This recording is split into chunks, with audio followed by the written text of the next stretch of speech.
Guys, players don't know what to choose. Former GTA 6 developers give open world insight. In a recent seminar at GDC, Cameron Williams, former of Rockstar Games, offered a walkthrough of the issues of open world games. Are open world games becoming too big for players to enjoy? Open world games have been getting bigger and bigger over the years. With this might sound like a good thing, some game developers believe that these huge game worlds are actually making it harder for players to enjoy the experience. One former Rockstar Games developer, Cameron Williams, recently talked about this issue at the Game Developers Conference, which is GDC. He explained that when a game world is too big and filled with too many things to do, players can feel overwhelmed and struggle to decide what to do next. So Williams, who has worked on major games like Grand Theft Auto 6 and Red Dead Online, now works at Absurd Ventures, a new studio founded by Dan Houser. He and his team are trying to avoid making the same mistakes that many open world games make.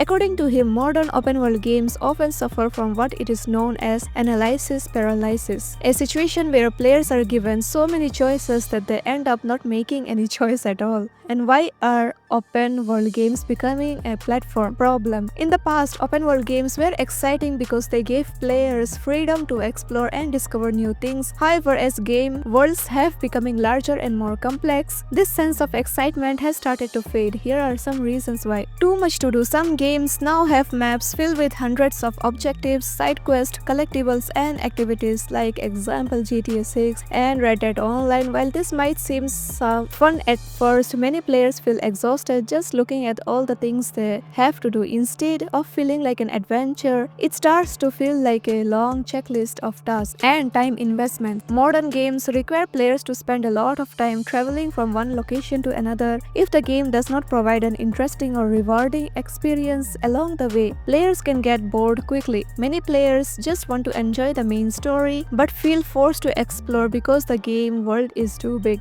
And fast travel over exploration. Many players now rely on fast travel, a feature that lets you to teleport between different locations because the game worlds are too big to explore naturally. This shows that the game world design might not be interesting as it should be. If players would rather skip traveling, then something is wrong with how the world is designed and competing with other games. William also pointed out that free-to-play and like service games like Fortnite, Call of Duty Warzone, and Genshin Impact are taking up a lot of players' time. Because of this, many players don't want to invest hundreds of hours into an open world game where they can have shorter, more exciting experiences elsewhere. So what problems for different types of players is that not all players play games the same way. William mentioned a type of player called the beeliner, someone who only wants to go from point A to point B as quickly as possible. These players aren't interested in side quests or extra content, they just want to complete the main story and move on. However, in many modern open world games, this is difficult because of how the worlds are designed. For example, in Assassin's Creed Shadows, the world is too large and the objectives are too far apart. This makes it frustrating for players who just want to focus on the story, and instead of enjoying the game, they feel like they're wasting time traveling long distances. So what can developers do to fix this? Williams and his team at Absurd Ventures are trying to find a better way to design open world games. Here are some possible solutions. Smaller, more meaningful worlds. Instead of making massive worlds just for the sake of size, developers should focus on making worlds that feel more alive and engaging. A smaller but well-designed world can be more fun to explore than a huge empty one. Better travel and exploration mechanics. If players need to travel long distances, there should be interesting things to see and do along the way. For example, games could add random events, hidden stories, or dynamic encounters that makes traveling even feel more exciting, and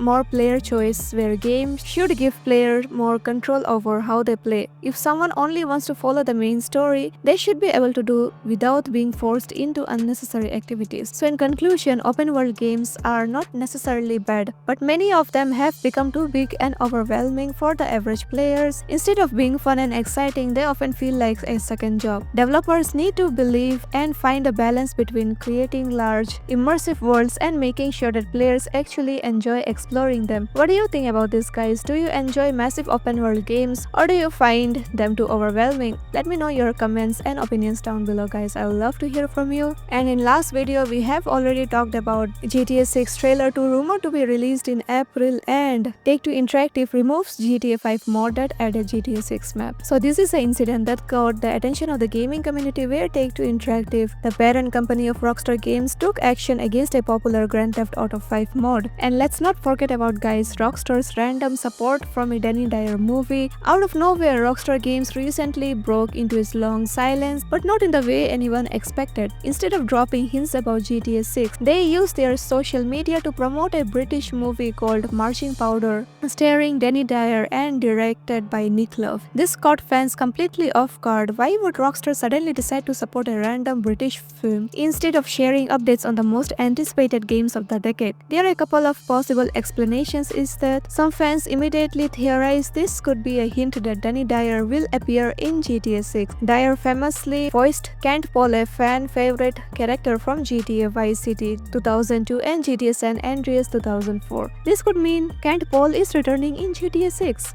This is highly unlikely, but Rockstar has always loved dropping cryptic hints, right? And others pointed out that Rockstar was involved in producing another film directed by Nick Love called The Football Factory. So their promotion of Marching Powder might simply be a friendly gesture to an old collaborator. And what's next for GTA 6? Right now, fans have no choice but to wait. Despite the lack of updates, it's clear that GTA 6 is still one of the most highly anticipated games of all time. Rockstar knows how to build hype, and when the second trailer finally drops, it will break the internet once again. So don't lose your hopes, guys. Until then, fans will continue scraping every big news, hoping for even the smallest clue about what's coming next. So will we see the second trailer very soon, or will Danny Dyer actually be in the game? Only time can tell. But for now, we have to wait for any official updates from Rockstar Games. And hit the like button and subscribe our channel for more notifications. The bell icon, bro, that's the most important thing of all time. Do click it because you guys deserve notifications sooner. And if you missed out our previous video, which was about Take-Two Interactive removes GTA 5 mod that added GTA 6 map, do check out the video, guys, where a recent incident has caught the attention of the gaming community, where Take-Two Interactive, the parent company of Rockstar Games, took action against a popular Grand Theft Auto 5 mod. This particular mod, created by a modder, added the GTA 6 map into GTA 5. So however, Take-Two Interactive issued a copyright strike against a YouTube showcasing the mod, which led to its removal. Do check out the video, guys, and our previous video, which was about GTA 6 soundtrack music revealed, which is a fan-made music made by me, guys. It's all about the Vice City and Miami exploration. Do check out the video, guys, and the music too, it's very awesome. Just enjoy it until GTA 6 officially comes out, and we will be covering up every GTA 6 topics, from rumors to leaks, from official information, music, fan-made trailers, and much more here on in this channel. So do subscribe for more, guys. Until then, stay tuned for more updates. Take care. This is Capix Gaming, and see you all in our next video. Goodbye.